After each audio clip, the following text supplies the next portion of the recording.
السلام علیکم۔ ہم ایک ایسے معاشرے میں سانس لیتے ہیں جس کو مردوں کا معاشرہ کہا جاتا ہے۔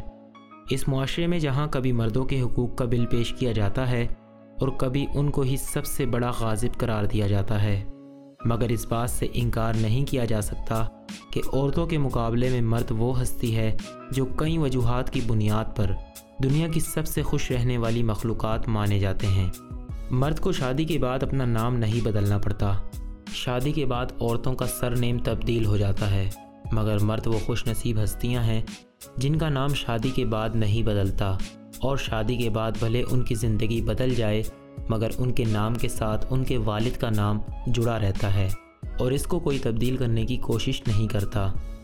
مردوں کو یہ اعزاز بھی حاصل ہے کہ وہ موبائل پر گھنٹوں بات نہیں کرتے، اس لیے ان کو یہ غم بھی نہیں ہوتا کہ وہ زیادہ سے زیادہ خاندانی معلومات یا ٹوٹکے جمع کریں جن کا استعمال وہ فون کال کے دوران کر سکیں۔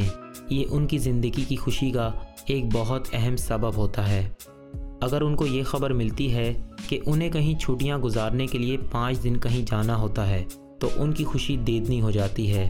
انہیں اس بات کی فکر نہیں ہوتی کہ وہ کیا پہنیں گے، ان کے لیے ان کی ایک جینسی کافی ہوتی ہے۔ عام طور پر یہ دیکھا گیا ہے کہ خواتین کے لیے یہ زندگی اور موت کا مسئلہ بن جاتا ہے کہ کسی نے دوسرے کو تو بلایا مگر آپ کو اپنے گھر دعوت پر نہیں بلایا۔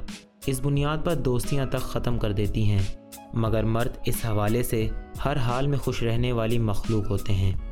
وہ اس بنیاد پر دوستیاں ختم نہیں کرتے۔ دوسرے لفظوں میں انہیں اس بات سے فرق نہیں پڑتا کہ ان کو کسی نے بلایا یا نہیں۔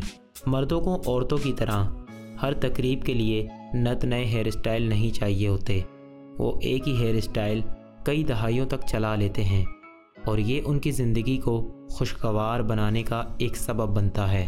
مرد عورتوں کی طرح شاپنگ سینٹر کے عشق میں مبتلا نہیں ہوتے اور ان کی شاپنگ کا اختتام انتہائی قلیل وقت میں ہو جاتا ہے۔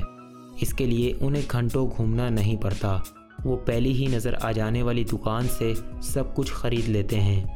یہ اعزاز بھی مردوں کو حاصل ہوتا ہے کہ وہ کسی تقریب میں جائیں اور وہاں ان جیسے کپڑے پہنے کوئی اور فرد بھی موجود ہو تو اس سے ان کی ذات پر کوئی اثر نہیں پڑتا اور نہ ہی ان کی خوشی میں کوئی کمی واقع ہوتی ہے۔ ہماری اس ویڈیو کے سبب صرف عورتوں کو یہ بتانا تھا کہ وہ بھی مردوں کی طرح خوشگوار زندگی گزار سکتی ہیں۔ اس کے لیے صرف انہیں اس ویڈیو میں بتائے گئے ٹوٹکوں کو اپنانا ہوگا۔